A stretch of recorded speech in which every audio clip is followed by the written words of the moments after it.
I'm Rachel. I'm here with Aubrianna. We are speaking about taking assistance with you, an assistance person, on study abroad. And welcome, Aubrianna. Uh, Thank you so much, Rachel.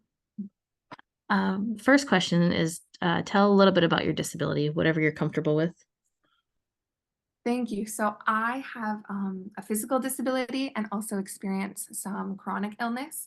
And because of this, I sometimes use a power chair. Okay, cool.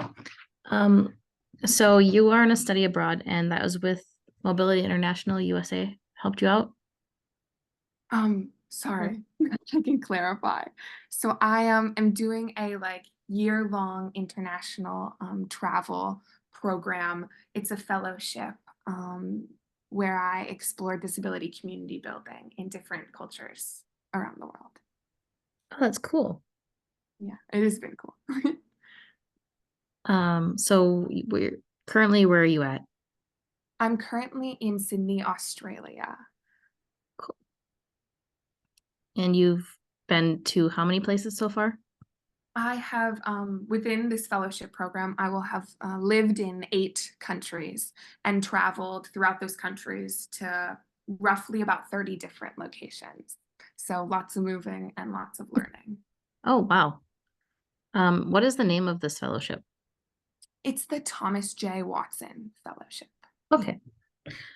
Um, so as far as assistance goes, you have somebody there with you currently or with you the entire time, right? Yes, yes. I have been traveling with someone that I knew personally before my program began, and I got support from my fellowship program to be able to bring them as a personal assistant to help increase access during my year. So this one same person will be with you the entire year. Yes, yes, which has been really supportive on because I've been, doing so many travel days and going to so many different countries and locations. It's been really helpful to have the same person be consistent throughout my travels. Awesome. So with the traveling, so far, what sorts of things have you realized that have worked really well for you since you've brought an assistant with that wouldn't have worked out as well if there wasn't an assistant? Yeah, of course. So I think a big part that's been really supportive of having a personal assistant with me is being able to really maximize my energy levels in order to be able to pursue my learning opportunities in my program. And so I think something in terms of our dynamic, what's really worked is open communication and being able to, even before my program, but also during, continually building trust so that we're communicating our boundaries. And not only am I communicating my energy levels, but also my PA is communicating their energy levels and really being able to prioritize making compromises and being able to support both of each other through a really exciting adventure. But I think what has really made a big difference in terms of if I hadn't brought a PA with me during my program is that I've been able to learn so much more, been able to see so many places I might not have been able to navigate alone, and really having the ability of full participation in my program and in my experience because I have someone who can be with me and help me make sometimes access barriers or inaccessibility, make that more accessible with the help of another person. Awesome. Has there been anything so far that has not gone as well because you had an assistant? I think there are minor things that come to mind that I just didn't like anticipate, especially around budgeting, I think. So my program was super supportive in that I received additional funding from my program for my personal assistants to be able to cover their travel expenses and living expenses, but am not paying them directly. I'm just covering their cost of living during the travel. And that's something that worked well for both of us. But I think there were minor things like in some countries that I've traveled to, some folks, at least in the States, like might be aware of the fact that like sometimes if you're a person with a disability and you have a personal assistant with you, their ticket on a train might be reduced, or you might be able to get, if you're going to like a theater show, their ticket might be free. And so in some of the places that I've traveled, I've experienced that similar cost like efficiency, but in a lot of other places, because am not like a citizen of the country, or I don't have like a specific disability like card or verification from their government system, that the PA discount isn't effective. And so I think just recognizing that in terms of budgeting, like having a lot of having some like wiggle room in understanding that, you know, possibly receiving personal assistance can be expensive and something to be budgeted for, and there might be some like added things that you weren't anticipating coming up while you're abroad.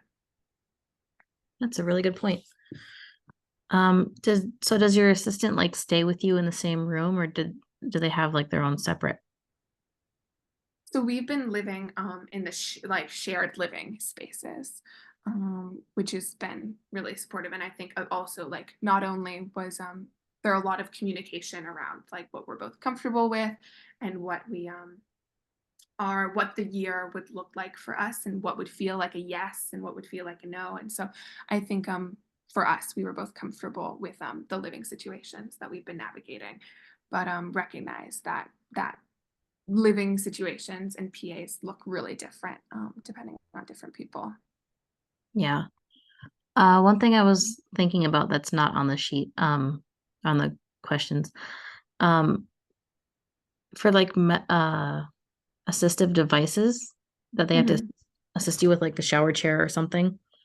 Um, are there, have you found that there's like a big difference between those in that country or in the countries you've been compared to the States? Oh, interesting. Um, my disability is has evolved a lot throughout the last few years, and so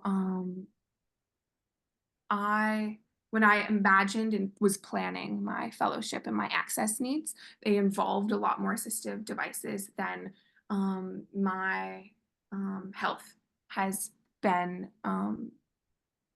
more improved, and I've had more capacity and more ability than I have had in the past. So I am not currently using really assistive like tech, other than my power chair. That my power chair is really awesome. It was a really big decision of like what type of modality and what type of mobility aid I was going to bring, and I decided on bringing a carbon fiber um, power chair that can fold, and so it can collapse and fit into the back of a car, which is super helpful. And my PA can pick it up because it's only 15 kilograms, which is Wow. about 40 pounds. And so he has the capacity to lift it. And so he's been able to like bring it upstairs or pick it up and put it into a train if there's not a ramp available. And that has been a huge access support with having a PA and having a power chair that is more lightweight and like can fold down. What's your power chair called? It is called the Airfold. Um, how do I say this word? I bought my power chair in London, Okay. so um, but have also throughout my travels been able to find so many cool, like there's so many different cool power chairs. So I don't know how to pronounce it, but I would call it an Airfold power chair from the company Drive de Vilbis Healthcare. I can spell that out if that would be helpful. Oh no, that's all Um, right. I was just curious. yeah, of course. But yeah, so it definitely is like marketed as a fairly like travel oriented, Mhm. and I'm able to fly with it, and it's approved on most airlines. Yeah, it's been really supportive. It just like there with choosing what mobility aid you're bringing for travel, you're always going to have pros and cons depending on. Since mine's really lightweight, it has really small wheels, and so those wheels aren't super like accessible on all terrains, and can really struggle getting up like little curbs that if the curb cut like isn't perfect, or like it's really struggles on like hills. And so I think just a lot to, yeah, lots to consider between like what is most important for you and your and what your mobility aid can support you with. Oh, yeah. Um, so is there any places that you went to that were super easy for you because you had an assistant? Um, this was a really hard question because I've been to so many. I'm really privileged in that I've been able to go and see and navigate so many different places abroad. And so I think thinking about like specific locations, something that um, I really felt throughout my travels is that access is so dependent on like the day, the time, where you're living, what exact bus shows up that day, like if the elevator's broken at a train station or not, if there's a person who's parked their car over the curb and so you like can't get past on the sidewalk. I think it just um feels difficult to say like, oh, this city was more accessible than this city. But I think something that I've noticed in terms of having a PA that's made like built environments for me more accessible is because, like I just shared, my power chair struggles on hills. I and has pretty small wheels. I went to Edinburgh for they have a large like performance art festival in August, which was really fun. And I got to see a lot of really cool disability artists and performers. And in Edinburgh, it's in Scotland, and it's a pretty old city, and so they have a lot of cobblestone, and they have a ton of hills, pretty steep hills. And so I noticed when trying to navigate in my power chair, I going down hills, my power chair liked to lean and kind of fall towards the road, which because the Fringe was such a popular event, there were so many people, and so I was just constantly like in a sardine can of humans, trying to like go over cobblestone and trying not to like fall down the hills. And I found it really helpful for my PA to like hold the back of my power chair and give me more stability and be able to like prevent me from kind of like sliding off the curb and Oh, to not like running into people, which was really funny now that I think about it. But that was a moment that like learning that like my power chair isn't great on hills and cobblestones, and so just having someone to hold their like put their hand on the back of my chair and add some stability was super impactful. Another thing that I wanted to bring up is I think public transit has had a large impact. So, like some places I've been to have more or less accessible public transit. And because of this, I have been able to do a lot of like solo adventures without my PA in many places, which was really fun. And those places might be like London. I did some like, I went to like learning opportunities and went places without my PA. Barcelona. I also traveled like throughout the Netherlands on day trips and was able to go without the support of my PA. And I think those decisions were just constant like communication between me and like checking in with myself, but also then checking in with my PA and seeing ways that I could like challenge myself, but also recognize that having um, having like built environments that are less accessible might mean that my PA is providing like more consistent support. I also wanted to bring up that another big thing that really impacted like what locations were more or less accessible was my connection to local community and being able to communicate and ask about what supports they might be open to providing.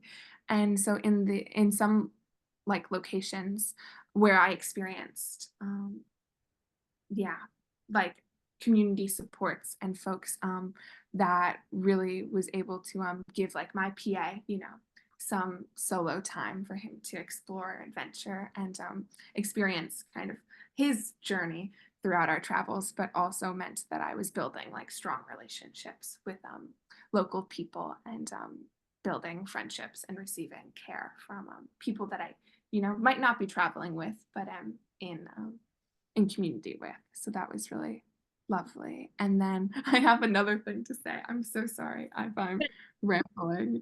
Um, Another thing was I think in terms of locations where I experienced like less built world access, it for me translated to me using my power chair less because I'm an ambulatory power chair user and my disability is really dynamic and fluctuates. So if I was in a built world environment that was not super power chair accessible, it meant that I was just using my chair less, which really impacted my capacity and meant prioritizing rest and maybe living at a slower pace. And I think when you travel, there's always something I really find is that there's always more things to learn and more things to do. And so this year has really been me practicing every day, like knowing when to say no so that I have the capacity and energy to be able to say yes for the opportunities that really excited me. Cool. Awesome. Thank- Mhm. Um, I think I heard of that festival that you're talking about. Yeah, it Mm. was so cool. It was super cool. And lots of disability community showing out and going to like disabled like comedian nights and just laughing and really really good energy. Mhm. Um, you kind of answered this a little bit, but uh, what surprised you with having somebody assist you? Um, I think something that surprised me, and this kind of goes back to like the idea of community. I think I was surprised by I throughout my travels have been really lucky to be welcomed and supported by so many people.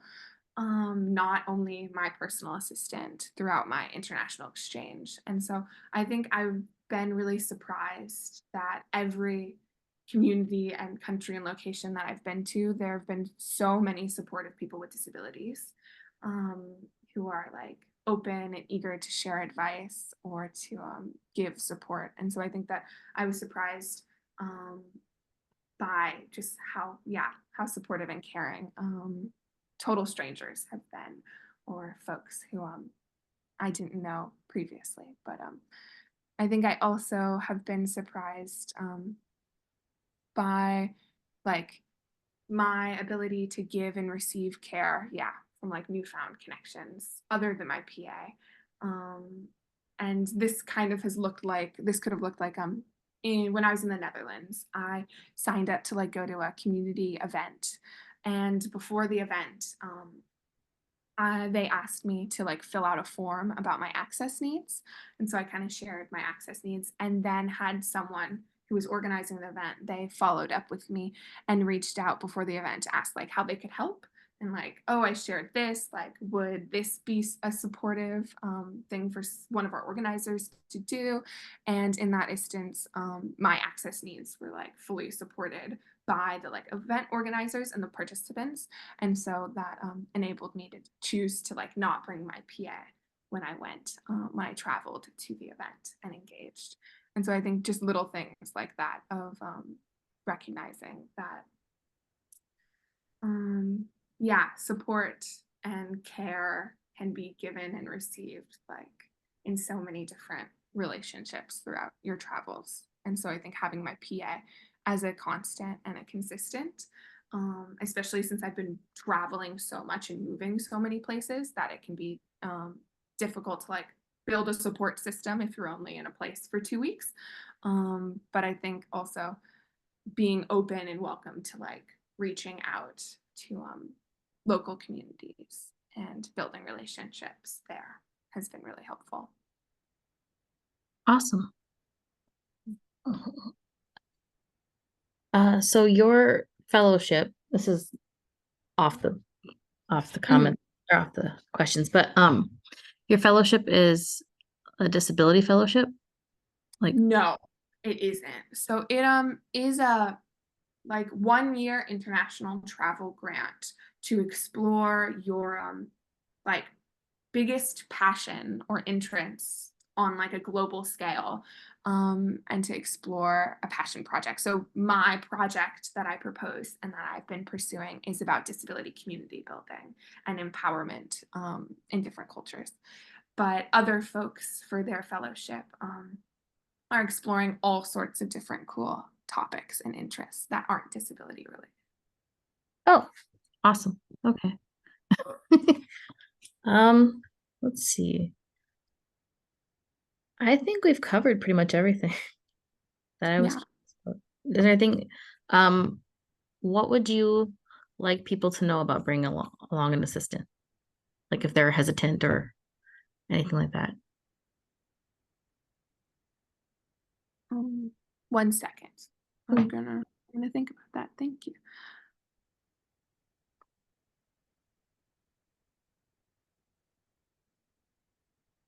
Okay. I think I have a answer. Thank you for your patience. Yep. Um, so I think for me, like preparing for my international exchange program and thinking about like what accessibility could look like during my year, it was a really big decision to decide whether to request personal assistance.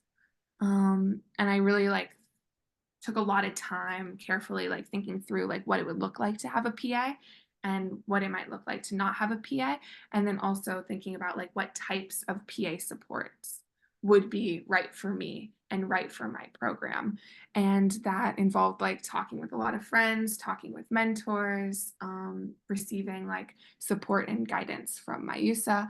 And I think something that one of my mentors told me before my fellowship program while I was thinking through what accessibility could look like abroad for me.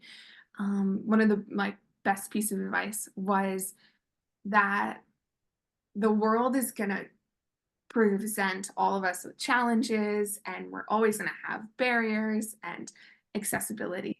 There's going to be access and there's going to be inaccessibility, and to try to make my life as easy as possible, and to when I have the agency and when I have to make a decision, try to make my decision prioritizing like grace and ease, and trying to not make my life abroad harder than it might be because of a ton of other external factors. And so that was a piece of advice that I feel like was a approach I wasn't super familiar with in the past. I think I really enjoy challenging myself and pushing myself to try new things and to do things that scare me. And I think while you're abroad, there's so many opportunities like every day to try something new and to do something that you haven't done before. And that's amazing. But really prioritizing from someone older and wiser than I am to try to give myself the supports and resources that I need in order to have a really amazing and enjoyable fellowship experience. And for me, at the end of the day, that looked like bringing a personal assistant with me so that I have the access and support I need to be able to challenge myself, but also recognize that we're all interdependent people. And traveling is really amazing, but it also can remove you from some supports and resources that you're used to living in the States, and to have another person with me in moments where I can really use an extra hand has made a world of difference. So I think I'm still reminding myself to try to make my life easier, and also to jump at the challenges when they feel good, but recognize that like I don't have to challenge myself every day with every task. Mhm. Cool. Yeah. Love it. Yeah. Awesome. Hey, Uh, absolutely. I think that's all my questions. Yeah, that was super supportive. I hope your is there a way you want to end it? Uh, no, I just wanted to know like if you had any final thoughts, and then you just covered it. So That's lovely. That's awesome. lovely. Cool. Uh, yeah, and would love to listen to like the final podcast um when you have it. Um Sounds yeah. good. And I might follow up later if I have any questions, but we'll see. Hmm. Yeah, that's lovely. Thank you for your energy on this project. I think it is I think a podcast about personal assistance is super awesome and helpful. And I think I would have listened to all of the podcasts that you're making last year if it existed. So I think there are lots of lovely people with disabilities who are going to be very grateful for your work. Thank you. Hope I didn't keep you up too late or get you too No, early. you're good. It's the morning, and Okay.